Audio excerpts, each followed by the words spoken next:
പേടിച്ചോ ഇല്ലേ? ചുമ്മാ നിന്നല്ല, അച്ഛൻ എന്താണ് ഫോണിൽ നോക്കണമെന്ന് അറിയാൻ വേണ്ടി അച്ഛൻ അറിയാതെ പറയാൻ നിന്നത്. അച്ഛന്റെ ഫോണിൽ ഒന്ന് എത്തി നോക്കിയാ ഇവളുടെ സ്ഥിരം പതിവാണ്. ഇപ്പൊ ആര് ഫോൺ എടുത്താലും എവിടെന്നെങ്കിലും ഓടി വിളിക്ക് പോയിക്കൊണ്ടിരിക്കുക. എനിക്ക് വേറെ പണിയില്ലല്ലോ.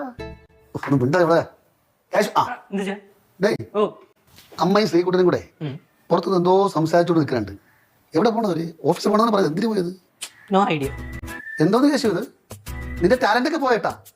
എന്തുമാത്രം കഴിവുള്ള ചെറുക്കനായിരുന്നു. പണ്ടൊക്കെ മറ്റുള്ള രഹസ്യങ്ങൾ അറിയാൻ ഈസി ആയിരുന്നു. അപ്പൊ കൊണ്ട് ചോർത്തിന്റെ കയ്യിൽ കൊണ്ടുവരും. ആ കഴിവൊക്കെ പോയി. നീ നിന്റെ കുട്ടുവാമനെ ഒന്ന് വിളിച്ചു നോക്ക്. ഞാൻ വിളിക്കണം? ആ നീ വിളിച്ച അവനൊന്നും പറയത്തില്ല. പിന്നെ വിളിക്കും. എടുക്കണ്ടല്ലേ? ആ കുട്ടുവാമ, മാമ പിന്നെ